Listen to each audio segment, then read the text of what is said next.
بسم اللہ الرحمن الرحیم اللہم صلی علی محمد وعلی آل محمد۔ علی بھائی، آج کا پہلا سوال ہے، آج کل یوٹیوب پر ایک غیر مسلم ریسرچر ڈین گبسن کی ایک پروپیگنڈا ویڈیو کافی وائرل ہو رہی ہے، جس میں تاریخی حقائق اور زمینی حقائق کی روشنی میں یہ بات ثابت کرنے کی کوشش کی گئی ہے کہ مسلمانوں کا موجودہ قبلہ دراصل بنو عباس کے دور ملوکیت میں اسٹیبلش کیا گیا۔ اصل قبلہ دراصل پیٹرا ہے جو جارڈن میں تھا۔ اس حوالے سے ابھی تک علی بھائی کیوں خاموش ہے؟ دیکھیں جی، میری خاموشی کی جو ریزن ہے وہ بڑی سالڈ ہے۔ میں خواہ ایسے فتنے کو جو ابھی چھوٹے پیمانے پہ ہو اپنے اس بڑے پلیٹ فارم سے ہائی لائٹ کر کے مسلمانوں کے لیے کوئی مصیبت نہیں کھڑی کرنا چاہتا۔ ہاں، جو فتنہ آلریڈی ملینز آف پیپلز تک پہنچ چکا ہو اس کو میں ضرور ایڈریس کر دیتا ہوں۔ اب چونکہ یہ فتنہ بھی 10 ملین سے زیادہ لوگوں تک تو پہنچ چکا ہے، اس حوالے سے کہ ایک چینل کے اوپر میں نے اس کی ویورشپ دیکھی ہے آلموسٹ 5.8 ملین، اور ایک دوسرے چینل کے اوپر 2.6 ملین، اور اس کے علاوہ بھی کافی سارے لوگوں نے یہ ویڈیو ڈین گبسن کی اپلوڈ کی ہوئی ہے انگلش کے اندر۔ اب چونکہ انگلش تو آلموسٹ ہمارے تمام جتنے بھی یونیورسٹیز اور کالجز کے اسٹوڈنٹس ہیں یا پڑھے لکھے لوگ ہیں، اور ہماری دعوت کے ساتھ زیادہ تر وہی لوگ ریلیٹڈ ہیں جو پڑھے لکھے ہیں، ڈاکٹرز، انجینئرز اور ججز اور ایڈوکیٹس، ہر فیلڈ سے پڑھے لکھے لوگ چونکہ اٹیچ ہیں، تو اب وہ چونکہ انگریزی جانتے ہیں، کافی عرصے سے وہ میرے پیچھے پڑے ہوئے تھے کہ میں اس کے اوپر کوئی ویڈیو ریکارڈ کرواؤں، تو میں سب کو ٹال دیتا تھا کہ یار ابھی اس فتنے کو اس طریقے سے پذیرائی نہیں ملی، ہم خواہ اسے اردو ریکارڈنگ میں لے آئیں، اور جو لوگ انگریزی نہیں جاننے والے ان کو پہلے اس فتنے کے بارے میں بتائیں اور پھر ان کو ایجوکیٹ کریں، تو یہ ان پہ ظلم ڈھانے کے مترادف ہے، تو یہ بڑی سخت زیادتی والی بات ہے۔ لیکن چونکہ اب یہ فتنہ بڑے لیول پہ آیا تو میں نے ارادہ کیا کہ میں تھوڑی بہت اس حوالے سے ڈسکشن کروں۔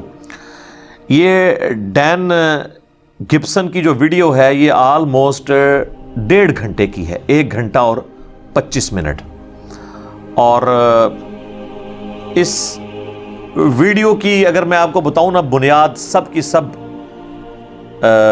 تھیوریز کے اوپر ہے۔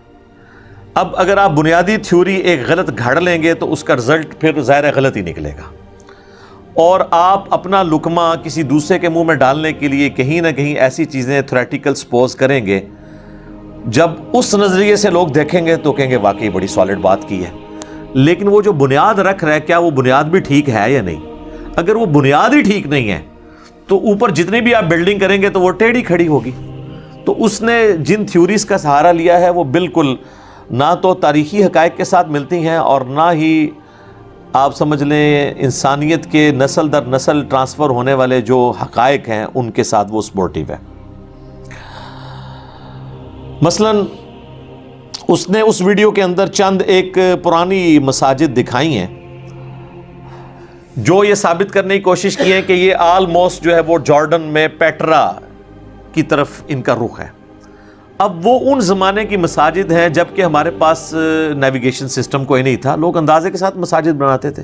ایون آج کے دور میں بھی جن لوگوں کو نیویگیشن سسٹم کا یا نارتھ اور ساؤتھ کو لوکیٹ کرنے کا میگنیٹک فیلڈ کے ذریعے سے نہیں پتا، تو وہ آج کل بھی قبلہ فائنڈر کے بغیر جو نکال رہے ہوتے ہیں، کئی ایک مساجد کے قبلے جو پچھلے 10-12 سالوں میں بنی ہیں ان کے بھی غلط ہیں، تو آج سے اگر 1200-1300 سال کی ایک مسجد آپ اٹھائیں اور کہیں جی اس کا قبلہ دیکھیں اس طرف ہے، اور پھر آپ ڈائریکشن بھی بے ایمانی کے ساتھ وہ والی لے رہے ہیں کہ جہاں دونوں طرف چانسز ہیں۔ اور اس میں آپ کو علم الکلام اور پھکی والا اینٹی وینم والا جواب دیتا ہوں کہ پاکستان میں آپ مدینہ شریف کی طرف رخ کریں یا کعبہ شریف کی طرف رخ، آلموسٹ ایک جیسا ہی بنتا ہے، کیونکہ ہم اتنی دور ہیں ان سے، چند ایک ڈگریز کا فرق ہے۔ ذرا سی بھی مسجد ٹیڑھی بنی تو جب آپ وہاں تک پہنچتے اب ظاہر ہے کہ یہاں ہلکا سا ٹیڑھا، اور یہ بڑھتے بڑھتے آپ دیکھیں جب آپ 2-2.5-3 ہزار کلومیٹر دور پہنچے تو کتنا فرق پڑ جائے گا۔ تو اب یہ ہم کہنا شروع کرتے ہیں کہ یہ جی، اور تھوڑا سا اور ٹلٹ ہو جائے تو بغداد شریف بن جاتا ہے، تو آپ یہ کہیں گے یہ پہلے زمانے میں مساجد بغداد شریف کی طرف ہوتی تھی۔ اس کا چیک کرنے کا طریقہ یہ ہے کہ آپ ان جگہوں کی مسجدیں اٹھائیں جہاں آپ کو 180 ڈگری کا پتہ چلے، اور وہ آپ کو بتا دیتے ہیں، آپ کو کہیں دور دراز جانے کی ضرورت نہیں ہے۔ مدینہ شریف کی کوئی مسجد نکالیں نا، کیونکہ مدینہ شریف میں آلموسٹ اپوزٹ ڈائریکشن بن رہی ہے. یعنی مدینہ شریف میں اگر مسجد نبوی شریف ہے نا, یہ روضہ شریف یہاں پہ ہے اور امام کعبہ یہاں پہ کھڑے ہوئے ہیں, تو خانہ کعبہ اگر اس طرف بن رہا ہے نا تو پیٹرا اس طرف بن رہا ہوگا, ٹھیک ہے. لیکن اگر آپ اس طرف سے دیکھ رہے ہیں اور ہزاروں کلومیٹر دور ہوں, تو چاہے آپ خانہ کعبے کی طرف رخ کریں یا پیٹرا کی طرف, 19-20 کا ہی فرق نظر آئے گا. فرق اس وقت پتا چلے گا. یہ اب میں وہ چونکہ کہہ رہا جی میں میتھمیٹیکل ریالٹیز کے ساتھ آیا ہوں, تو اس کا تو مجھے پتا نہیں ہے کہ میتھمیٹیشین ہے یا نہیں, لیکن میں نے تو انجینئرنگ کی ہوئی ہے اور میتھمیٹکس, اپلائیڈ میتھمیٹکس پڑھی ہوئی ہے ہم نے. تو اگر آپ نے کوئی اس طرح کا پرابلم لے کے آنا, تو مدینہ شریف یہ ایسی جگہوں کی مساجد کے نقشے لے کے آئیں جہاں پہ 180 ڈگری ہو پیٹرا اور خانہ کعبہ, اور پھر بتائیں کہ جی دیکھیں یہ قبلہ اس طرف تھا اور مسجد اس طرف بنی ہوئی ہے.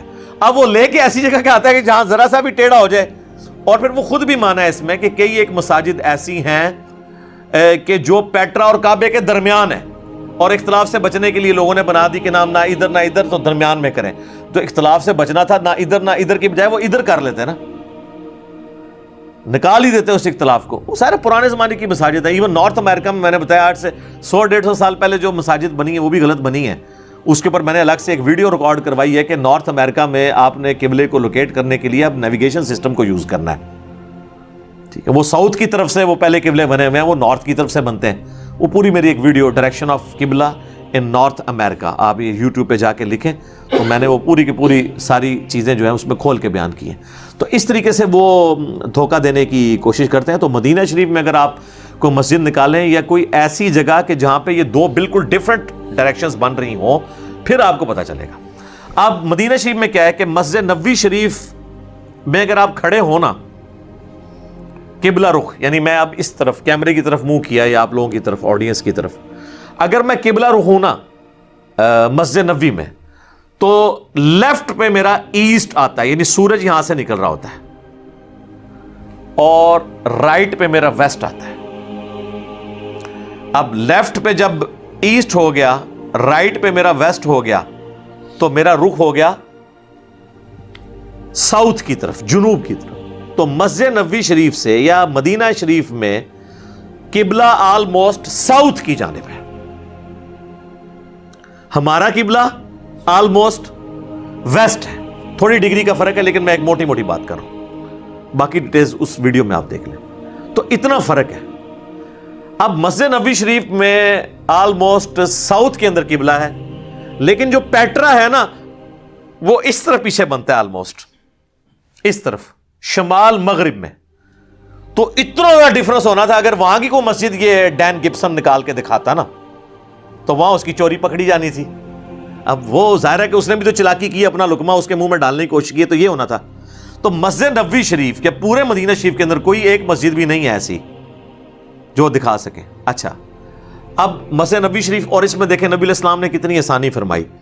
جامعہ ترمذی میں حدیث ہے, نبی صلی اللہ علیہ وآلہ وسلم نے فرمایا کہ مشرق اور مغرب کے درمیان سارا ہی قبلہ ہے, یعنی آسانی دے دی. لیکن یہ مدینہ شریف کے لیے کہ چونکہ ساؤتھ یعنی جنوب جو ہے وہ سامنے ہے, قبلہ تو ایگزیکٹ آلموسٹ جنوب میں ہے. تو آپ علیہ السلام نے کہہ دیا کہ یہ مشرق سے لے کے نا مغرب تک, یہ ساؤتھ والی پوری سامنے جو سائڈ ہے نا, اس میں کسی بھی طرف رخ ہو جائے تو آلموسٹ قبلہ شمار ہوگا. یہ جامعہ ترمذی میں حدیث موجود ہے. ابھی اسی حدیث کی بنیاد کے اوپر مسلمان اندازے سے بھی قبلہ رکھ لیا کرتے تھے کہ ٹھیک ہے حضور نے اتنی ٹالرنس دی ہے, تو اس میں چانس تھے. جس طرح ہم سب کانٹیننٹ میں کہتے ہیں کہ مغرب میں قبلہ ہے, حالانکہ مغرب میں نہیں ہے. اب آپ پنڈی اسلام آباد یا آپ جیلم میں آئیں تو جیلم میں قبلہ جو ہے وہ مغرب سے جنوب یعنی ویسٹ سے ساؤتھ کی طرف 12 ڈگری ہے. اس لیے آپ کو وہ نیویگیشن کے اعتبار سے اسے 258 پہ سلیکٹ کرنا پڑتا ہے, کیونکہ 270 بنتا ہے نا, تو وہ 12 مائنس ہوگا 258. لیکن ہم کہہ دیتے ہیں مغرب میں قبلہ ہے, تو ٹھیک ہے. اگر ایگزیکٹ مغرب میں بھی کوئی کر لیتا ہے, 12 ڈگری کا فرق ہوگا, آلموسٹ قبلہ رخ ہوگا. جب نبی علیہ السلام نے ٹالرنس دی تو لوگوں نے اس وجہ سے اس وقت قبلے اندازے بعض اوقات بہت ایکوریٹ بھی رکھے ہوئے ہیں. میں یہ نہیں کہتا کہ بالکل ایکوریٹ نہیں تھے, یہ بھی تھے. جس کے پاس جو آپشن اویلیبل تھا تو وہ اس نے اویل کر دیا. تو اس لیے اب اس طرح کی چیزوں کو لینا تو مسجد نبوی کو کنسیڈر کریں. پھر اس سے بڑی بات یہ ہے کہ مسلمانوں میں صرف قبلے کے اوپر اجماع امت نہیں ہے. مردے کو قبلہ رخ دفنانے کے اوپر بھی اجماع امت ہے. تو سر دنیا کی کوئی آپ قبر نکالیں ایسی، خصوصاً ویسی جگہ پہ جہاں پہ 180 ڈگری کا فرق ہو، یعنی مدینہ شریف میں. مدینہ شریف میں جو قبریں ہیں اور خود روزہ شریف، قبر تو ساری قبلہ رخ ہوتی ہے. اور کس طرح کہ رائٹ کروٹ پہ کسی کو لٹایا جائے اور اس کی ٹانگیں اس طرف ہوں اور تو چہرہ قبلے کی طرف ہو.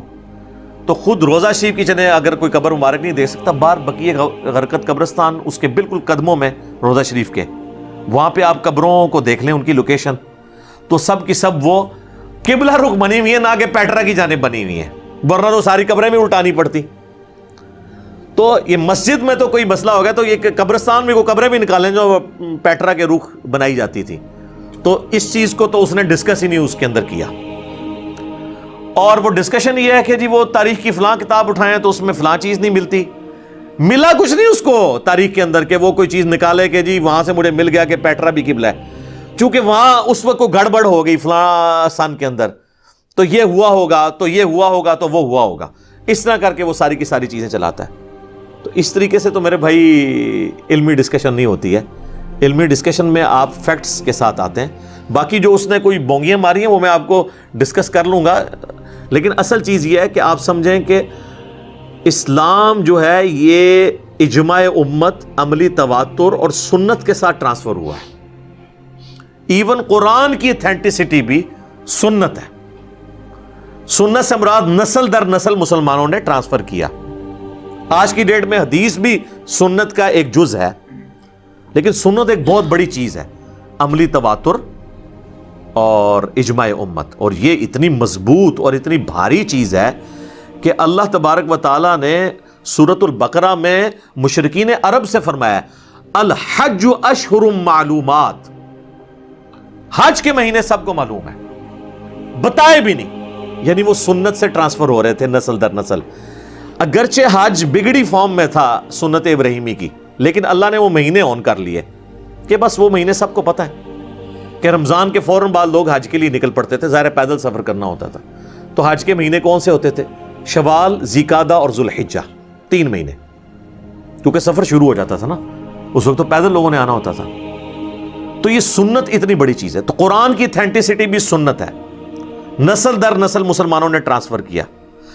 صحابہ سے سنا، تابعین نے، تابعین سے تبع تابعین نے، یوں کرتے کرتے کرتے یہ ٹرانسفر ہوا. نسل در نسل ہی یہ چیز بھی ٹرانسفر ہوئی کہ ہم قبلہ رخ نماز پڑھتے ہیں. دنیا سے احادیث کی کتابیں اٹھا لی جائیں، ایون قرآن بھی اٹھا لیا جائے، تب بھی مسلمان اپنی مردوں کو قبلہ رخ ہی دفنائیں گے، جنازہ پڑھ کے کفن دے کر ہی دفنائیں گے. مسلمان وضو اسی طریقے پہ کریں گے جو نبی علیہ السلام نے صحابہ کو اور صحابہ نے تابعین کو اور تابعین نے تبع تابعین کو سکھایا. یہ لادہ بات ہے کہ یہ ریٹن ریکارڈ قرآن کا اور سنت کا حدیث کی شکل میں یہ نور علی نور ہے. اس کے بغیر بھی نسل در نسل یہ چیزیں ٹرانسفر ہوئی ہیں. تو اجماع امت اتنی بڑی دلیل ہے کہ قرآن کی اتھینٹسٹی بھی اجماع امت ہے. لہٰذا یہ میری ایک آپ نصیحت یاد رکھیے گا، امت میں کوئی بھی نظریہ ایسا جس کو امت میں کوئی مکتبہ فکر آن نہ کرتا ہو، وہ اس کی گمراہی کے لیے وہ نظریے کی یہی چیز کافی ہے کہ یہ اس سے پہلے چیزیں ایگزسٹ نہیں کرتی تھی. ہاں یہ ہو سکتا ہے کہ ایک فرقہ آن کرتا ہے دوسرا نہیں کرتا، تو آپ اس کو سیریس لیں کہ یہ ہو سکتا ہے یار یہ کیسے ہو گیا، ایک اتنا بڑا فرقہ یہ کہہ رہا ہے تو اب دیکھنا ہے میں نے دونوں میں سے کون ٹھیک ہے. لیکن اگر ہر فرقہ ہی ایک بات کر رہا ہے تو اس کا کیا مطلب ہے کہ عملی تواتر اور اجماع سے یہی بات ٹرانسفر ہوئی ہے. مثلا سارے فرقے یہی کہتے ہیں، سنی ہو شیعہ، ان کے جتنے آف شوٹس ہیں، حنفی، شافعی، مالکی، حنبلی یا اہل حدیث، اہل تشیع میں بھی اثنا عشری ہوں، زیدیہ ہوں، اسماعیلیہ ہوں، اس کے علاوہ ایون خوارج جو ان دونوں کو گمراہ سمجھتے ہیں، سنی اور شیعہ کو. عباسیہ ابھی بھی موجود ہیں، عمان میں انہی کی حکومت ہے. یہ سب جس بات پہ متفق ہیں، حالانکہ ان کی تو ضد ہے ایک دوسرے سے اختلاف کرنا، اور سب اگر ایک بات پہ متفق ہیں تو اس کا مطلب ہے وہاں گنجائش ہی نہیں تھی، اس لیے انہوں نے سینگ پھنسانے کی کوشش نہیں کی، ورنہ تو ضرور پھنساتے. یار خلفاء کے اوپر اختلاف ہو گیا، 4 خلفاء کے اوپر اتنا بڑا سینگ پھنسایا ہے، تو باقی چیزوں میں بھی پھنسا لینا تھا انہوں نے. لیکن آپ دیکھیں نہیں، خوارج ہوں، اہل سنت ہوں، اہل تشیع ہوں، یہ مین 3 بڑے گروہ ہو گئے نا، باقی تو سارے ان کے آف شوٹس ہی ہیں. ایون منکرین حدیث ہی کیوں نہ ہو، معتزلہ ہوں، ناصبی ہوں، رافضی ہوں، جو بھی ہوں، سب کے سب قبلہ خانہ کعبے کو ہی مانتے ہیں، جو موجودہ سعودی عرب یا حرمین شریف میں مکے کے اندر ہے. سارے کہتے ہیں کہ قرآن حکیم یہی ہے 2 گتوں کے درمیان. یہی قرآن جو میرے ہاتھوں میں ہے یہ سعودیہ سے شائع ہوا ہے. ایک دمشق کے رائٹر ہیں، ان کا لکھا ہوا، عثمان طہا کا لکھا ہوا یہ، جس کے اوپر میری پچھلے دنوں ویڈیو بھی ریکارڈ ہوئی تھی، کیا سنی اور شیعہ کا قرآن الگ ہے. عثمان طہا کی یہی جو کتابت ہے یہ ایران والے بھی پرنٹ کر رہے ہیں. اس کے ہر صفحے کے اوپر آیت مکمل ہوتی ہے. اتنا زبردست اس نے یہ لکھا ہے، ابھی زندہ ہے وہ. آپ گوگل میں جا کے اس کا نام لکھیں عثمان طہا، تو پورا اس کا آپ کو اس کی پوری کیلیگرافی کی جتنی بھی خدمات ہیں وہ نظر آ جائیں گی. تو مصحف کے اوپر اتفاق، قبلے کی ڈائریکشن کے اوپر اتفاق، مردے کو قبلہ رخ دفنانے کے اوپر اتفاق، اور اسے شریعت کی ٹرم میں کہتے ہیں اجماع امت، یونینیمسلی ایگریڈ اپان چیزیں جسے مشترکہ طور پہ سارے کہتے ہیں. تو اجماع امت ہے قبلہ کے اوپر. جب دوسری کوئی رائے نہیں ہے تو لہٰذا اب اس کی طرف اتفاق کرنے کی ضرورت نہیں ہے. ہاں اگر 2 رائے پائی جاتی ہوتی پھر ہم اس کو تھوڑا سیریس لیتے. تو اجماع خود سب سے بڑی دلیل ہے. ہمارے دین کی حفاظت اجماع امت کے ذریعے ہوئی ہے. قرآن کی حفاظت، احادیث کی حفاظت، یہ سب کا سب اجماع امت کی وجہ سے. اور نبی الاسلام کی حدیث بھی ہے المستدرک للحاکم میں، صحیح سند کے ساتھ ہے، اور اس کی ایک سند المعجم الکبیر طبرانی میں بھی موجود ہے کہ نبی صلی اللہ علیہ وآلہ وسلم نے فرمایا اللہ تعالیٰ میری امت کو کبھی بھی گمراہی پر جمع نہیں ہونے دے گا، جماعت پہ اللہ کا ہاتھ رہے گا. یعنی ایسا کبھی نہیں ہوگا کہ جس طرح اگلے نبیوں کی امتیں 100% ہی گمراہ ہو گئیں، جس طرح جیوز اور کرسچنز ہیں وہ 100% گمراہ ہو گئے نا، میری امت 100% گمراہ نہیں ہوگی. ایسا نہیں ہوگا. امت کی مین سٹریم حق پر قائم رہے گی. اور وہ آپس میں اتنے شدید اختلافات کے باوجود اگر مصحف کے اوپر متفق ہیں، قبلے کے اوپر متفق ہیں، 5 نمازوں کے اوپر متفق ہیں، تو پھر تو بات کو سیریس لینا چاہیے نا کہ یہ اسلام کے قلعے میں کوئی درار ڈالنے کی کوشش کر رہا ہے اس طریقے سے تحقیق کے نام کے اوپر. اب اچھی سی 4K آپ ریکارڈنگ کروا کے اور کوئی پرانی مسجدیں دکھا کے تو اس طریقے سے آپ کر لیں. وہ تو میرے بھائی نیشنل جغرافی کے اوپر انہوں نے تو تھیوری آف ایوولوشن بھی ثابت کر دی ہوئی ہے ویڈیوز کے ذریعے سے. وہ اس طرح تو نہیں ثابت ہوتی ہیں. وہ چیز ہونی چاہیے جو جوڈیشری میں پروف بھی ہو سکے. تو ظاہر ہے چونکہ ان کو کوئی چیلنج نہیں کر سکتا اس حوالے سے، تو وہ بس پھر چلتی رہتی ہیں. تو یہ بھی انہوں نے بالکل ایک گمراہی کا راستہ کھولا ہے. ایسا نہیں ہے کہ یہ اس طریقے سے ہو، بلکہ اللہ تبارک و تعالیٰ نے اس امت کی حفاظت کی ذمہ داری خود لی ہے اجماع امت کے ذریعے سے.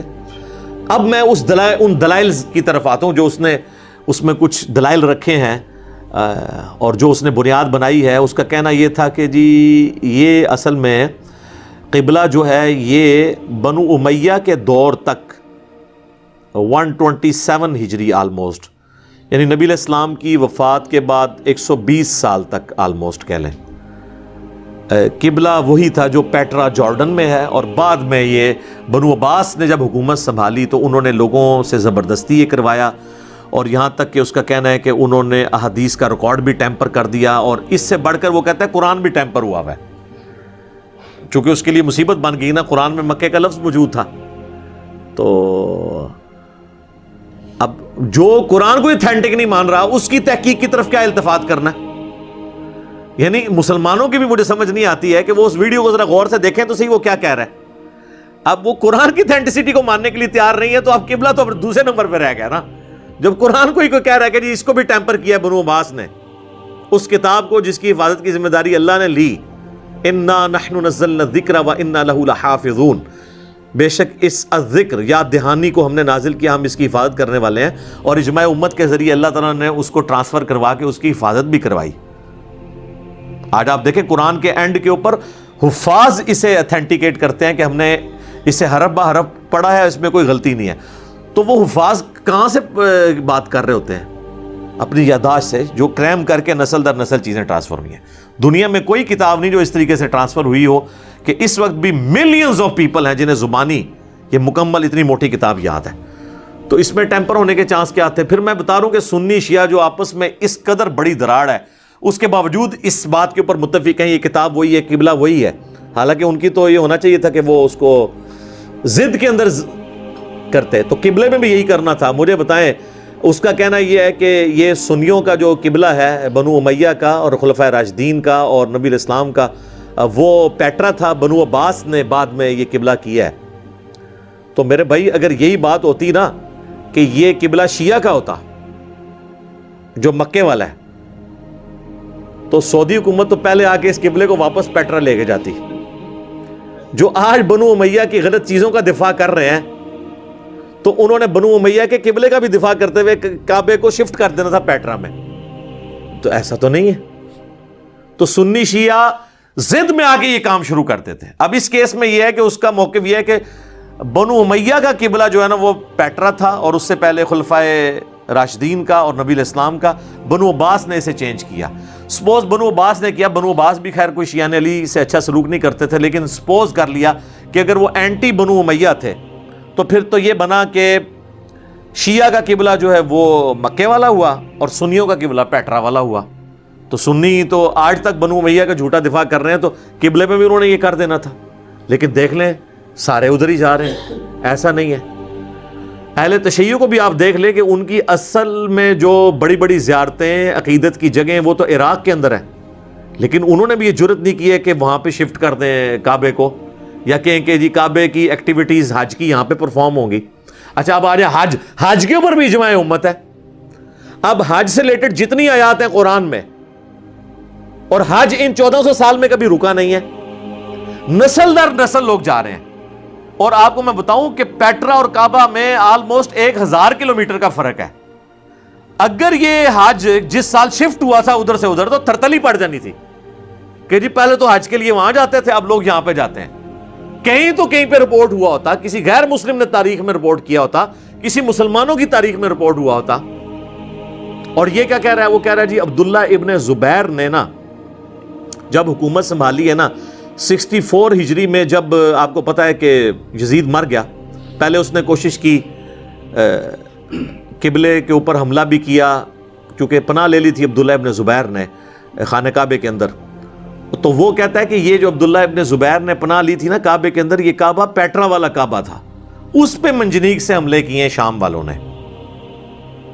اور اس کے بعد دیکھیں اس نے کیسے فلنگ دی بلینکس کیا. اس نے کہا کہ وہ چونکہ وہ کعبہ اس میں وہ کہتا ہے جی خود ہی آتا ہے ان کی حدیث کی کتابوں میں کہ کعبہ جو ہے وہ یزید کے دور میں ڈیمیج ہو گیا، اور اس کے بعد عبداللہ ابن زبیر نے نیا کعبہ تعمیر کیا. وہ کہتا ہے وہ جو نیا کعبہ تعمیر ہوا ہے نا، اب یہ بات تو ٹھیک ہے اتنی، اب اس نے بیچ میں لقمہ یہ ڈالا ہے کہ جو نیا تعمیر ہوا ہے نا وہ پیٹرا سے نا وہ حجر اسود کو شفٹ کر کے نا تو مکے میں لا کے اس نے نیا کعبہ بنایا ہے تاکہ وہاں سے اہل شام دوبارہ مجھ پہ حملہ نہ کر سکیں.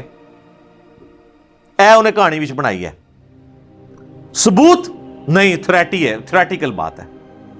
اور اگر تم ہماری حدیث کی کتابوں سے یہ لے رہے ہو تو ہماری حدیث کی کتابوں میں ہی موجود ہے کہ وہ کعبہ مکے کے اندر ہی تھا جو شفٹ ہوا ہے. اور انہی حدیث میں جس کو تم عبداللہ ابن زبیر کے حوالے سے الزام لگا رہے ہو کہ انہوں نے عبداللہ ابن زبیر رضی اللہ تعالیٰ عنہ نے قبلہ جو ہے وہ شفٹ کر دیا، کیونکہ 64 ہجری میں یزید مر گیا تھا، پھر 64 ہجری سے لے کے 73 ہجری تک 9 سال تک حجاز کے اوپر خلیفہ رہے عبداللہ ابن زبیر. اور شام کے اندر جو ہے وہ یزید کا بیٹا تو اس نے تو تخت کو چھوڑ دیا، مروان حاکم بن گیا. پھر مروان مرا تو عبد الملک بن مروان، اور پھر عبد الملک بن مروان نے 73 ہجری میں دوبارہ سے حجاج ابن یوسف کو یہ لالچ دی کہ میں نے تمہیں پہلے تو عراق کا گورنر بنایا، اب حجاز کا بھی بنا دوں گا، تم عبداللہ ابن زبیر کو جا کے قتل کرو. اور اس نے دوبارہ کعبے کے اوپر چڑھائی کی اور پھر عبداللہ ابن زبیر کو شہید کر دیا. یہ پوری ڈیٹیل صحیح مسلم کے اندر موجود ہے. اور پھر اس نے ضد میں آ کے نا اس کعبے کو توڑ کے دوبارہ سے تعمیر کیا جو عبداللہ ابن زبیر نے توڑوا کے بنوایا تھا جب غلاف کعبہ جل گیا تھا یزید کے دور میں. ٹھیک ہے، یہ پوری بات صحیح مسلم میں ڈیٹیل کتاب الحج چیپٹر میں آپ کو مل جائے گی. بخاری میں بھی اس کا وہ والا حصہ موجود ہے، بخاری و مسلم یہ دونوں کی حدیث ہے. نبی علیہ السلام اما عائشہ سے فرمایا کرتے تھے، اے عائشہ اگر مجھے خیال نہ ہوتا کہ تیری قوم نئی نئی جہالیت سے پھری ہے تو میں حتیم کو، جو کعبے کا ایکسٹینڈڈ والا پورشن ہے، اس کو توڑ کے کعبے کے اندر داخل کر دیتا اور ابراہیمی بنیادوں کے اوپر کعبے کو تعمیر کرتا، یعنی ریکٹینگولر شیپ میں. لیکن پھر مجھے، اور میں خانہ کعبے کے دروازے کو زمین کے لیول پہ لے آتا تاکہ عام لوگ بھی جائیں، اتنا اونچا انہوں نے رکھا تھا، صرف بڑے سردار اندر جاتے تھے۔ پھر آپ نے فرمایا کہ مجھے خدشہ ہوا کہ تیری قوم نئی نئی جاہلیت سے پھری ہے تو وہ یہ نہ سوچیں کہ اس نے کعبہ گرا دیا ہے۔ اب یہ حدیث چونکہ عبداللہ ابن زبیر کو پتہ تھی، اور عبداللہ ابن زبیر بھانجے تھے، محرم تھے حضرت عائشہ کے، جب وہ خلیفہ بنے نا تو انہوں نے اما عائشہ سے، یعنی چونکہ یہ چیزیں سنی ہوئی تھی یہ احادیث، تو انہوں نے کہا کہ اب میں یہ خواہش حضور کی پوری کرتا ہوں۔ تو انہوں نے خانہ کعبے کو، چونکہ وہ ڈیمیج تو ہوا تھا یزید کی منجنیق کی بمباری کے اندر، صحیح مسلم میں ڈیٹیل حدیث ہے، تو انہوں نے پھر خانہ کعبے کو دوبارہ سے تعمیر کر کے نا ریکٹینگولر بنا دیا، رتیم کو اندر کر دیا اور اس کا دروازہ بھی نیچے کر دیا، یہ کیا۔ اور یہ حدیث مسلم شریف میں ڈیٹیل سے ہے، بخاری میں موجود ہے۔ اب یہ ہو گیا لیکن جب 73 ہجری میں عبداللہ ابن زبیر کو شہید کر کے ان کی لاش ٹانگ دی گئی، ان کو یہودیوں کے قبرستان میں پھینکا گیا، مسلم شریف میں حدیث ہے، یہ آل امیہ جس کا یہ دفاع کرتے ہیں، انہوں نے کیا ایک صحابی رسول کے ساتھ، اور عام بندہ نہیں، حضرت زبیر کا بیٹا، حضرت ابوبکر کا نواسا اور سیدہ عائشہ کا بھانجا عبداللہ ابن زبیر، اور خود بھی صحابی رضی اللہ عنہم اجمعین وعلیہم السلام اجمعین۔ تو اس کے بعد حجاج نے نا کہا کہ یہ تو اس نے چینج قبلے کو، حتیم کو داخل کیا، اس نے کعبے کو تڑوا کے دوبارہ سے خانہ کعبے کو اتنا ہی بنایا اور حتیم باہر نکال دیا، وہ آج تک باہر ہی ہے، لیکن اس میں نماز پڑھنا گویا کعبے میں نماز ہے، اس لیے طواف اس کے باہر سے ہوتا ہے کیونکہ وہ کعبے کا حصہ ہے۔ وہ صحیح بخاری میں آتا ہے کہ مشرکین عرب نے اپنے حلال پیسے سے تعمیر کرنے کی کوشش کی، لیکن پیسہ ختم ہو گیا تو انہوں نے ایک کمرہ تو مکمل کر لیا، اس کو ان کے پاس اتنی جگہ تھی تو اتنی بس دیوار چڑھا کے چھوڑ دی، وہ انہوں نے ڈیزائن نہیں بنایا تھا، بیسیکلی ان کے پاس پیسہ ختم ہو گیا تھا، تو حضور کی خواہش تھی کہ ٹھیک ہے میں کر دوں گا، لیکن آپ نے اس کو پھر نہیں کروا سکے، ایک فتنے کے ڈر سے بچنے کے لیے، تو عبداللہ ابن زبیر نے کروا دیا۔ حجاج نے دوبارہ توڑا۔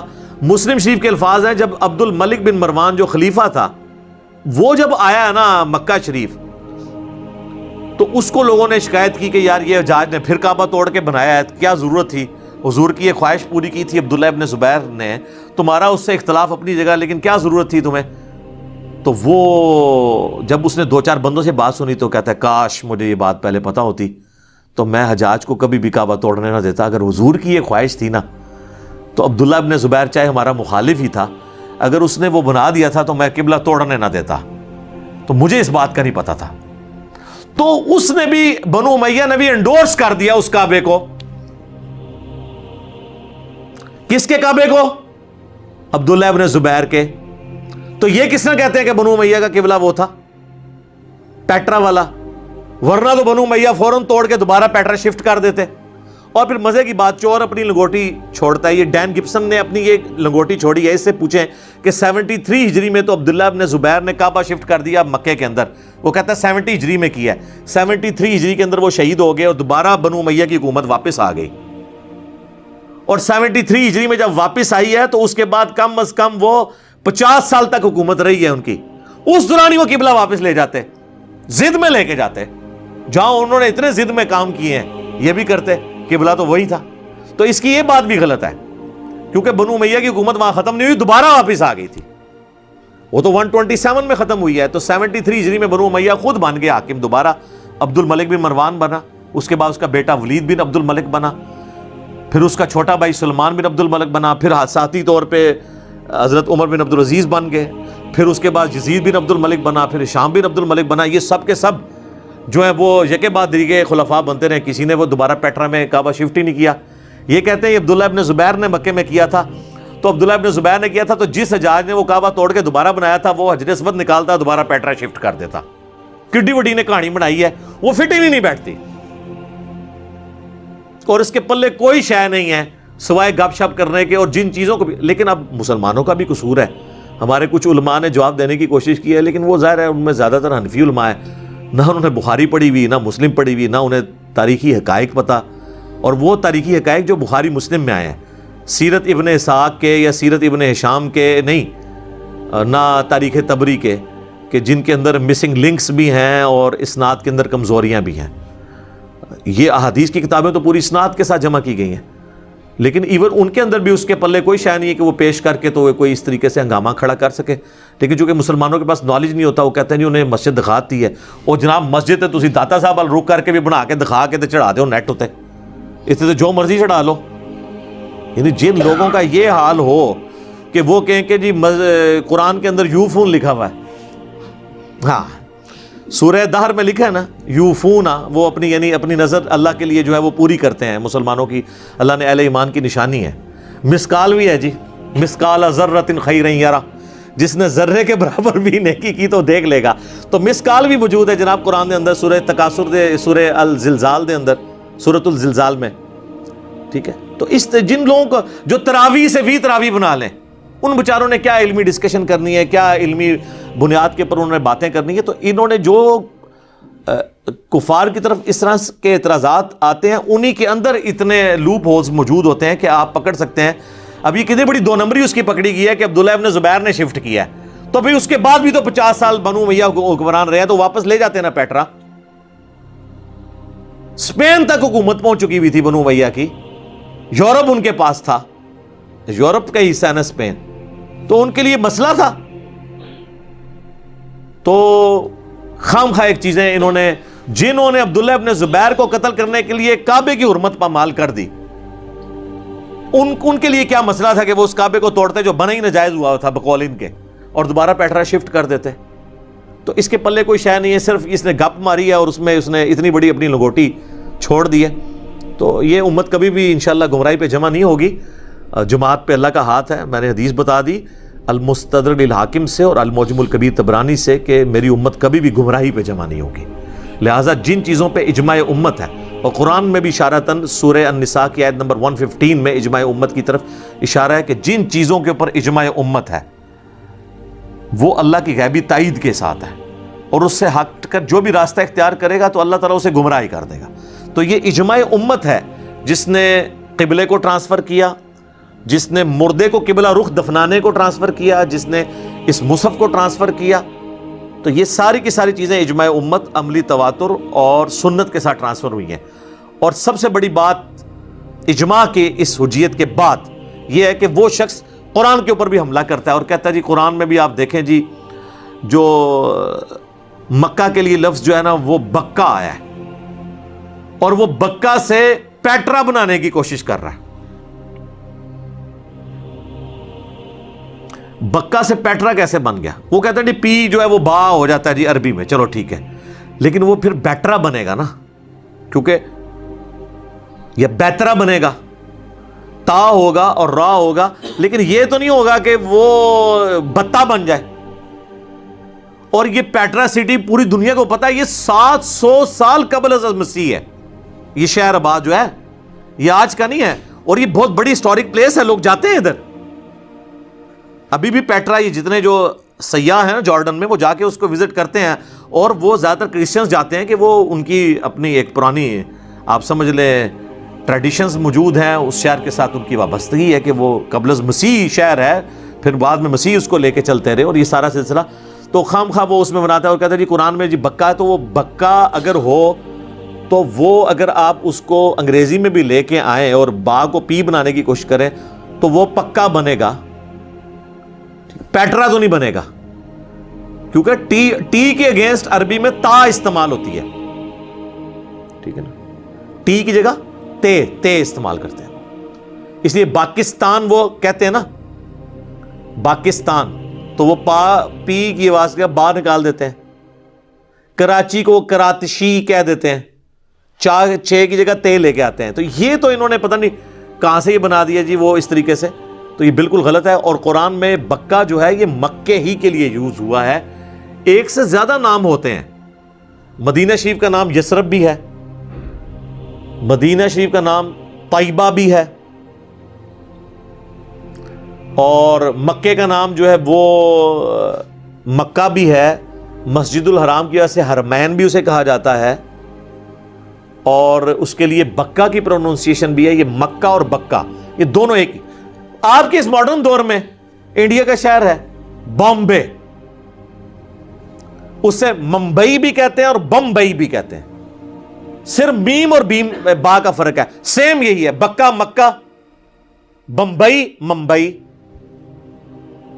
اور وہ قرآن پاک میں آپ سورہ آل عمران ذرا کھولیں نا تو اللہ تعالیٰ نے سورہ آل عمران کی آیت نمبر 96 میں بیان کیا ہے، اعوذ باللہ من الشیطان الرجیم، بسم اللہ الرحمن الرحیم ان اول بیت وضع للناس، بے شک پہلا گھر جو لوگوں کے لیے مقرر کیا گیا تھا، للذی ببکۃ مبارکہ، وہ ہے جو بکہ کے اندر ہے، مبارک شہر جو ہے، وہدی للعالمین، اور وہ ہدایت ہے تمام جہان والوں کے لیے، ہدایت کا مرکز ہے۔ فیہ آیات بینات، وہاں پہ اللہ کی کھلی نشانیاں ہیں۔ مقام ابراہیم، ابراہیم کے کھڑے ہونے کی جگہ بھی ہے۔ مقام ابراہیم کا تو کہیں اس نے ذکر نہیں کیا، وہ شفٹ ہوا ہے کہ نہیں ہوا، وہ تو صرف وہ بلیک سٹون حجر اسود کی بات کرتا ہے، تو قرآن تو اپنی بات کر رہا ہے، مقام ابراہیم کتنے گیا، وہ تو اتنے ہی موجود ہے۔ ومن دخلہ کان آمنا، جو اس میں داخل ہو گیا وہ امن والا ہو گیا۔ وللہ علی الناس حج البیت من استطاع الیہ سبیلا، اور اللہ کا حق ہے لوگوں پر کہ وہ اس گھر کا حج کریں جس کے پاس استطاعت ہو وہاں پہنچنے کی۔ تو حج تو کبھی بھی پیٹرا میں نہیں ہوا سر، حج تو ہمیشہ وہاں سے ہو رہا ہے، اور نسل در نسل حج رکا کبھی نہیں ہے۔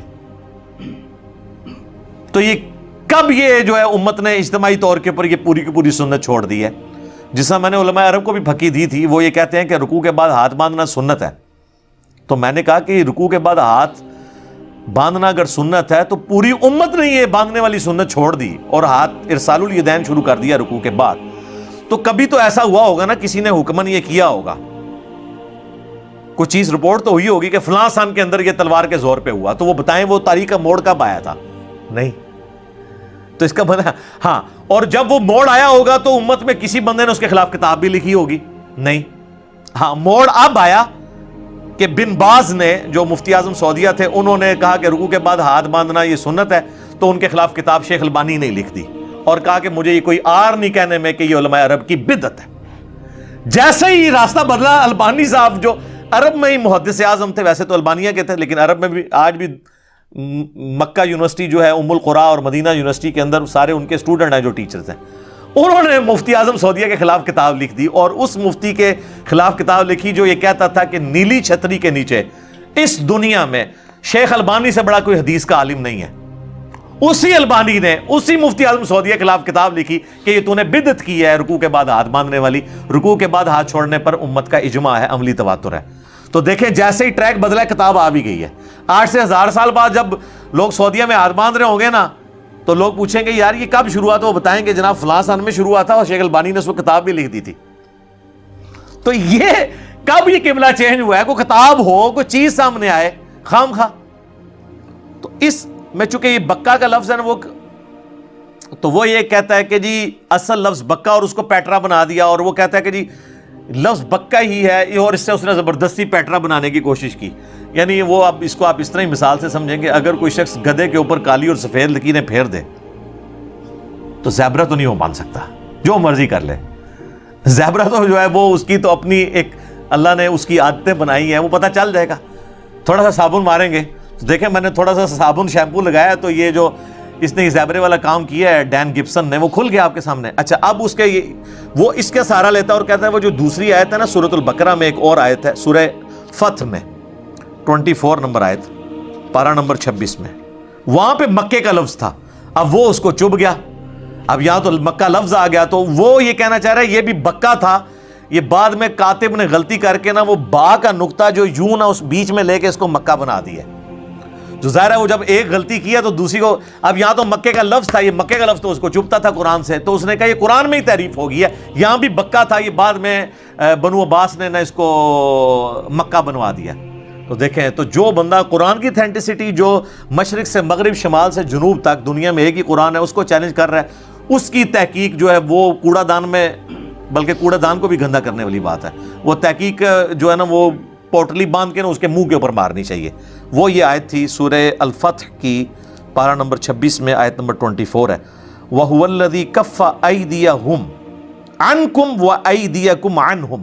اللہ اپنی شان بیان کر رہا ہے کہ وہی اللہ ہے جس نے کافروں کے ہاتھ اے مسلمانوں تمہاری گردنوں تک پہنچنے سے روک کے رکھے اور تمہارے ہاتھ ان کی گردنوں تک، بِبَطْنِ مکہ، مکہ شہر کے وسط میں، یعنی مکے کے اندر تم بڑے تھوڑے تھے، تو اگر اللہ تعالیٰ نہ چاہتا، اللہ کی غیبی تائید نہ ہوتی، تو 124 بندوں کو مارنا کوئی کفار مکہ کے لیے مشکل کام تھا، لیکن اللہ نے ان کا دماغ ایسا معاف کیا، کبھی ان کو یہ خطرہ ہوا کہ باہر کے لوگ کیا کہیں گے، یہ اپنے خاندان کے لوگوں کو قتل کرتے ہیں، قریش کو ہی، کتنے زیادہ ان کے اوپر سوشل بیریئرز تھے، اس وجہ سے وہ ٹالریٹ مارتے ضرور تھے، وہ پھینٹی شینٹی لگاتے، قتل نہیں کرتے تھے۔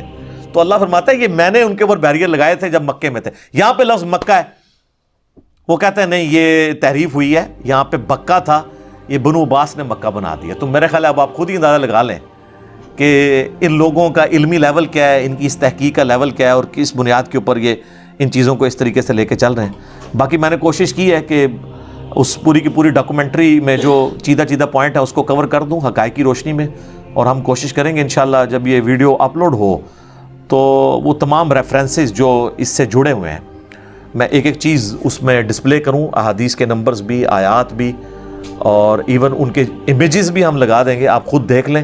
اور میں نے جو جتنے بھی علمی دلائل رکھے ہیں یہ اتنے اسٹرانگ ہیں کہ اس کے بعد کوئی گنجائش نہیں ہے کہ کوئی شخص التفات کرے اس طرح کی چیزوں کی طرف۔ باقی آپ کو میں پاکستانی قوم کو سمجھانے کے لیے ایک آخر میں مثال دے دیتا ہوں۔ یہ جو آپ ارطغرل غازی ڈرامہ دیکھ رہے ہیں جس کی سینکڑوں میں قسطیں ہیں، جس بندے نے ڈرامہ لکھا ہے نا خود اس سے پوچھیں، وہ کہتا ہے پوری تاریخ کھنگالنے کے بعد مجھے ارطغرل کے اوپر بمشکل 4 پیجز ملے ہیں کہ یہ کون تھا، اور اس نے 400 سے زیادہ قسطیں بنا دی ہیں، اور ان 400 قسطوں میں ہزاروں اس نے کریکٹر سمو کے سینکڑوں واقعات بھی داخل کر دیے ہیں۔ اور جس بندے نے لکھا ہے نا وہ کہہ رہا ہے مجھے 4 صفحے ملے ہیں، تو اس سے یہ پوچھیں یہ جو 4 صفحوں کو 4 لاکھ صفحے بنا دیا ہے تم نے، 4000 نہیں، وہ قسطیں ذرا آپ لکھنی شروع کریں۔ تو وہ کہتا ہے کہ میں نے یہ اس کو خود ایک ڈیزائن کیا، ایک ڈرامے کے طور پہ اسے پیش کیا، لیکن پاکستانی قوم سمجھ رہی ہے کہ ایسا ہی ہوا تھا، یعنی ارطغرل کے ساتھ یہ اس طریقے سے ہوا تھا۔ اب آپ لوگ وہ کہیں گے جی ہم نے خود دیکھا ہے یہی ہو رہا تھا۔ بس اسی طریقے سے جس نے ڈین گبسن کی وہ ڈاکومنٹری دیکھی ہے وہ کہتا ہے جی وہ خود ہم نے دیکھی ہے جی، وہ مسجد وہ تھوڑی سی پیٹرا کی طرف ہی تھی، لیکن میں نے آپ کو بتایا اس نے کتنے اس میں علمی دھوکے دیے ہیں جن کو میں نے آلموسٹ الحمدللہ اس مختصر وقت کے اندر بے نقاب کر دی ہے۔ باقی عقل والوں کے لیے یہ دلائل انشاءاللہ تعالی کافی ہو جائیں گے۔ اللہ تعالیٰ سے دعا ہے جو حق بات میں نے کہی اللہ تعالیٰ ہمارے دلوں میں راسخ فرمائے، اگر جذبات میں میرے منہ سے کوئی غلط بات نکل گئی تو اللہ تعالیٰ ہمارے دلوں ہی سے معاف کر دے، ہمیں کتاب و سنت کی تعلیمات پر عمل کر کے دوسرے بھائیوں تک پہنچانے کی توفیق عطا فرمائے۔ سبحانک اللہم و بحمدک، اشہد ان لا الہ الا انت، استغفرک و اتوب الیک، وما علینا الا البلاغ المبین۔ جزاکم اللہ خیرا۔ ہاں جی، پہلا سوال تو ہمارا اسپیشل تھا، ایک کرنٹ ایشو سے ریلیٹڈ۔ انشاءاللہ اب بقیہ کے سوالات کی طرف آتے ہیں۔ جی ندیم بھائی۔ علی بھائی اگلا سوال ہے، آپ کے بار بار توجہ دلانے اور لکیر پیٹنے کی برکات بالآخر ظاہر ہو گئی ہیں، اور بریلویوں کے پبلشر شبیر برادرز نے اپنی مشہور بک ہشت بہشت میں موجود فوائد السالکین میں سے چشتی رسول اللہ والا گستاخانہ واقعہ نکال کر نئی پرنٹنگ بھی کر دی ہے۔ اب آپ کی بھی یہ اخلاقی ذمہ داری ہے کہ بریلوی علماء کے اس عمل کو اپریشیٹ کریں۔ دیکھیں جی، میں غیر مشروط طور پر شبیر برادرز کو اور ان سے متعلقہ جو بریلوی علماء ہیں انہیں مبارکباد پیش کرتا ہوں۔ بہت اچھی ایفرٹ انہوں نے کی ہے، اور کم از کم ہمارا مقدمہ انہوں نے مان لیا کہ یہ واقعی دین کی جڑ کاٹنے والا واقعہ تھا اس کے اندر۔ لیکن جان کی امان پاؤں تو کچھ عرض کروں کہ اب ان علماء کی بھی ذمہ داری ہے کہ جن علماء نے چشتی رسول اللہ والے واقعے کا جھوٹا دفاع کرنے کی کوشش کی، ان کی وہ تمام ویڈیوز یوٹیوب سے ہٹوائیں، یا ایٹ لیسٹ یہ کہیں کہ انہوں نے غلط دفاع کیا۔ یہ بھی ہونا چاہیے نا، ابھی تک تو وہ دفاع کرتے آئے تھے، اور اسے وہ شطحیات کا نام دیتے ہیں، جسے پنجابی میں کہتے ہیں بونگیاں، کہتے ہیں بزرگوں کی یہ شطحیات ہوتی ہیں، جب وہ خاص کیفیت میں ہوتے ہیں نا تو ان سے اس طرح کی چیزیں نکل جاتی ہیں، اور اس میں وہ سہارا لیتے ہیں، وہ کہتے ہیں کہ جی دیکھیں ایک حدیث ہے، بس وہ اتنا ہی کہہ سکتے ہیں نا۔ وہ سیدنا علی کا قول ہے صحیح بخاری میں تعلیقاً، امام بخاری ایک چیپٹر کی ہیڈنگ کے اوپر لے کے آئے ہیں، اور اس کی پوری سند بھی موجود ہے سنن ابن ماجہ کے اندر، یہ حدیث جامع ترمذی کے اندر بھی موجود ہے کہ نبی صلی اللہ علیہ وآلہ وسلم نے فرمایا کہ 3 قسم کے لوگ ہیں جن سے اللہ نے اپنی شریعت کا قلم اٹھا لیا ہے۔ نمبر 1 جو مجنون ہو، پاگل ہو جائے، اس کی عقل کام نہیں کر رہی ہے، اکاؤنٹیبلٹی ختم۔ نمبر 2 سویا ہوا شخص، اور نمبر 3 چھوٹا بچہ جو ابھی نابالغ ہے۔ تو وہ مجنون کی کیٹیگری میں صوفیاء کی شطحیات کو لیتے ہیں، اسی لیے انہیں وہ کبھی قلندر کہتے ہیں اور کبھی مجذوب کہتے ہیں۔ میرا خیال ہے اس کے ساتھ ان کو مجنون بھی کہہ دینا چاہیے، کوئی حرج نہیں ہے، کیونکہ آپ مجنون والی حدیث لے رہے ہیں نا، اس میں تو مجنون کا لفظ ہے۔ وہ کہتے ہیں نہیں مجنون ہے، لیکن یہ والا مجنون اور لیلا مجنون والا مجنون اور ہے، یہ اللہ کی محبت میں غرق ہو گئے ہوتے ہیں۔ تو اس پہ بھی میں عرض کرتا ہوں کہ اگر اللہ کی محبت میں غرق ہوئے ہیں تو نبی علیہ السلام کے بارے میں کیوں ایسی بات کرتے ہیں؟ کیونکہ آپ نے تو ہمیں یہ بتایا تھا کہ با خدا دیوانہ باش، با محمد ہوشیار۔ دیوانگی صرف اللہ کے لیے ہو سکتی ہے، محمد صلی اللہ علیہ وآلہ وسلم کے لیے دیوانگی کی تو فارغ۔ اسی کی بنیاد پہ وہ منصور الحاج کے ان الحق کو ڈیفینڈ کرتے ہیں۔ وہ کہتے ہیں اس نے ان الحق کہا تھا، اگر وہ کہتا نا انا محمد تو ہم اسے کافر کہتے ہیں، چاہے وہ جذب میں کہتا، چاہے وہ شطیحات کی طور پہ کہتا، ہم نہ مانتے۔ تو سر یہ تو نبی علیہ السلام کے بارے میں چشتی رسول اللہ والا واقعہ تھا۔ اور پھر یہ ایک اور حدیث سے بھی سہارا لیتے ہیں جو صحیح مسلم میں ہے۔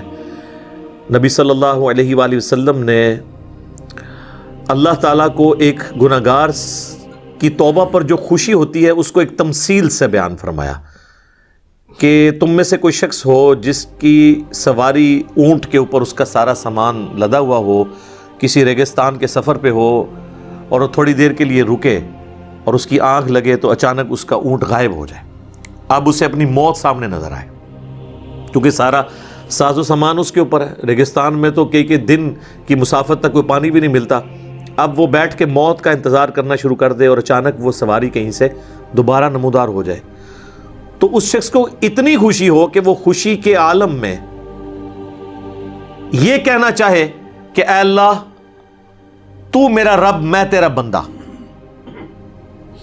میں تیرا بندہ تو میرا رب، لیکن خوشی کی حالت میں اس کی زبان لڑکھڑا جائے اور وہ کہہ دے کہ اے اللہ تو میرا بندہ اور میں تیرا رب، نعوذ باللہ۔ اس میں آگے الفاظ ہیں من شدت الفرح، اس خوشی کی شدت کی وجہ سے زبان لڑکھڑا جائے۔ وہ کہتے ہیں یہ بھی شطحیات کی دلیل ہے کہ بزرگوں کی زبان بھی لڑکھڑا جاتی ہے۔ تو یار وہ تو ایک دفعہ لڑکھڑائی اور وہ بھی نبی علیہ السلام نے مثال بیان کی اور آپ نے فرمایا کہ یہ زبان لڑکھڑائی ہے خوشی کی وجہ سے، نہ کہ اس کو آپ نے ڈیفینڈ کیا کہ وہ جو جملہ بول رہا ہے وہ درست ہے اور وہ ایک واقعہ ہے۔ یہاں تو انٹینشنلی ہو رہا ہے۔ ہشت بہشت یہ 8 چشتیہ کے بزرگوں کی کتابوں کا مجموعہ ہے، جس میں سے ایک بک ہے فوائد السالکین، جسے کمپائل کرنے والے ہیں شیخ فرید الدین گنج شکر، پاک پتن میں جن کا مزار ہے، جہاں پہ ہمارے پرائم منسٹر صاحب بھی 1-2 دفعہ گر چکے ہیں جا کے۔ یہ وہ بزرگ ہیں، انہوں نے فوائد السالکین لکھی ہے، اور اس کتاب میں انہوں نے اپنے جو پیر تھے خواجہ قطب الدین بختیار کاکی، ان کے ملفوظات جمع کیے ہیں اپنے پیر صاحب کے، اور انہی ملفوظات میں سے ایک واقعہ انہوں نے کہا کہ ہمارے پیر صاحب خواجہ قطب الدین ہمیں بتانے لگے کہ ایک دفعہ میں اپنے پیر صاحب یعنی خواجہ معین الدین چشتی جن کا مزار اجمیر میں ہے، المتوفا 633 ہجری، اب چل رہا ہے 1442 ہجری، 1442 ہے، وہ 633 میں فوت ہوئے ہیں۔ ان کے پاس بیٹھا ہوا تھا تو ایک شخص آیا اور اس نے آ کے عرض کی کہ حضرت میں آپ کا مرید ہونا چاہتا ہوں۔ تو انہوں نے کہا مجھے پہلے کلمہ سنا، اور وہ کہتے ہیں اس میں ساتھ شروع میں لکھا ہے وہ خاص حالت میں تھے، یہ خاص حالت میں نا ان سے تھوڑا مس ہینڈلنگ ہوئی ہے، تو وہ پھر میں خادم رضوی والی بات کروں گا جو وہ کہا کرتے تھے کہ نو ہلکا نہ جانو جیڑا پونکدا جے نبی اتے پونکدا جے، نعوذ باللہ من ذالک صلی اللہ علیہ وآلہ وسلم۔ تو یہ نبی علیہ السلام کی گستاخی کی نا، با خدا دیوانہ باش والی بات تو ہم مان لیتے آپ کی، با محمد تو آپ کو ہوشیار رہنا چاہیے تھا۔ کہتے خاص حالت میں تھے تو انہوں نے کلمہ پوچھا تو مرید نے پڑھا لا الہ الا اللہ محمد الرسول اللہ صلی اللہ علیہ وآلہ وسلم. تو ظاہر ہے تو انہوں نے کہا کہ اب ایک دفعہ ویسے پڑھ کلمہ جیسے میں تمہیں پڑھوا رہا ہوں. پھر انہوں نے کہا بیٹا پڑھ لا الہ الا اللہ چشتی رسول اللہ. تو اس نے پڑھ دیا. نعوذ باللہ.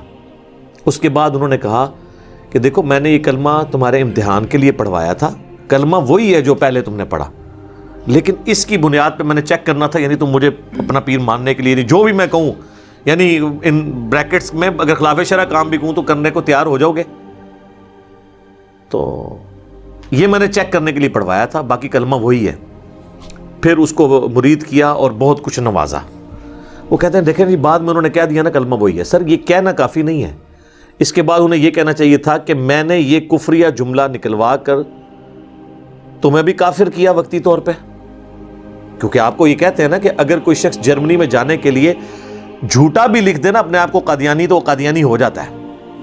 اور یہاں تو وہ بول رہا ہے تو بلوانے والا بھی کافر ہوا. یعنی ہم بزرگوں کے بارے میں تو حسن ظن رکھتے ہیں کہ انہوں نے نہیں کہلوایا ہوگا, 1 ٹن حسن ظن رکھ لیتے ہیں, یعنی جو کتابوں میں ملتا ہے. ہو سکتا ہے تبدیل ہو گئی ہوں, واللہ عالم. تو اس کے بعد ان کو خود بھی کلمہ پڑھ کے مسلمان ہونا چاہیے تھا, اور کہتے کہ بیٹا میں چونکہ اب دوبارہ مسلمان ہوا ہوں تو کافر ہونے کی وجہ سے میری بیعت ٹوٹ گئی تھی, پہلے میں اپنا کوئی پیر تلاش کرتا ہوں تاکہ میری لنک نبی علیہ السلام تک جڑ جائے. اب میں تصوف کی لینگویج میں بات کر رہا ہوں, صوفیاء کو پتہ چل جائے گا کہ میں یہ کیا کہہ رہا ہوں, کیونکہ وہ بیعت تو کر نہیں سکتے تھے. کلمات کفر کے بعد تو اپنی بیعت ٹوٹ گئی اور نکاح بھی سے ٹوٹا. پہلے تو جا کے پیر تلاش کروں, پھر ایک مولوی تلاش کروں, اپنی زنانی کو تو پتہ ہی نہیں وہ فارغ ہو گئی ہے, پھر تنوں مرید کرنا, پھر تیری بھی زنانی جڑی ہے وہ بھی نکاح پڑھواواں. یہ پوری کرالریز اس کی بنتی ہے, اس سے چھٹکارا ممکن نہیں ہے.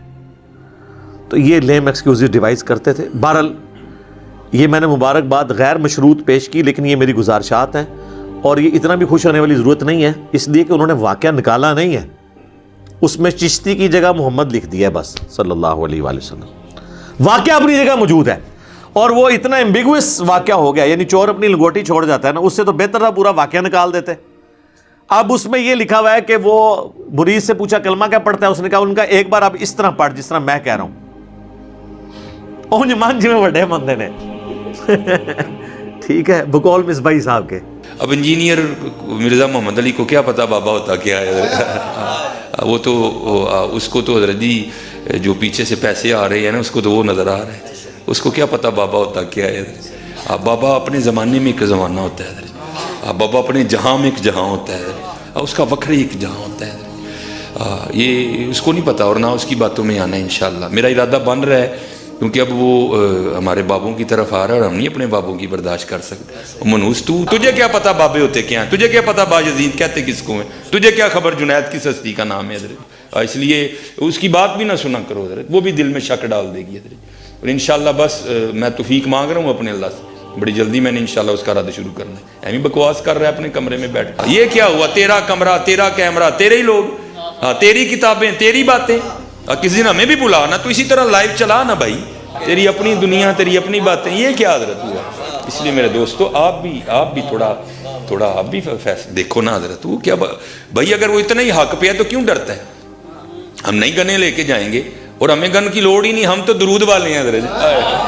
ہم نہیں برود والے حضرت, ہمارا درود ہی ہمارا برود ہے حضرت, ہمیں نہیں لوڑ کوئی بھی حضرت. ہاں بلائے نا حضرت, اگر وہ اتنا ہی سچا ہے. اگر اصل میں لوگوں کا بھی تھوڑا مزاج بن گیا ہے کہ باطل کو جلدی تسلیم کر لیتے ہیں حضرت. ہاں بات اتنی جلدی نہیں حضرت جی. اگر چلو 100 نکال دیا تو کیا 1300 سالوں سے دنیا باطل پہ تھی, آج تو اکوالا جام پڑا ہے, تجھے کیا نظر آ گیا الو کے پٹھے. تو بہرحال یہ جو ہے نا کتابیں پڑھا کرو حضرت جی, خود دیکھا کرو کہ ہمارے بڑے تھے کیا ہے. اب تو پتہ نہیں کیا ہو رہا. نہیں جی اسی تے انج مننا ہے, او بھائی انج نہ من جویں وڈیاں نے منے, تو بھی انج ہی من یار. یہ نہ کھیل نہ یار, اپنے چاء اور لاڈ میں اس طرح نہ کر, یہ تیرا چاء لاڈ غلط ہے. او بھائی اس طرح ہی من جویں انہاں نے منیا یار, نہ کر, نہ امت نو پاڑ, خدا دا واسطہ جی نہ کرو اس طرح, نہ کرو اس طرح حضرت. اور میں بزرگ بیٹھی ہیں, خدا کا واسطہ اپنی سٹیجوں کے رنگ بدلو یار, خدا کا نام لو یار, کیا کرنے نکلے ہو تم. میں آپ سب سے بٹھا دو ایسوں کو نیچے, تھلے بیٹھ, سانو نہ سنا ہے, ہاں سانو وہ سنا جڑی وڈیاں نے لکھی ہے, ਸਾਨੂੰ ਨਹੀਂ ਸੁਣਨਾ ਹੈ, ਨਾ ਅਸੀਂ ਤੇਰੀ ਸੁਣਨੀ, ਤੂੰ ਆਪਣਾ ਨਵਾਂ ਕੋਲ ਹੀ ਰੱਖ,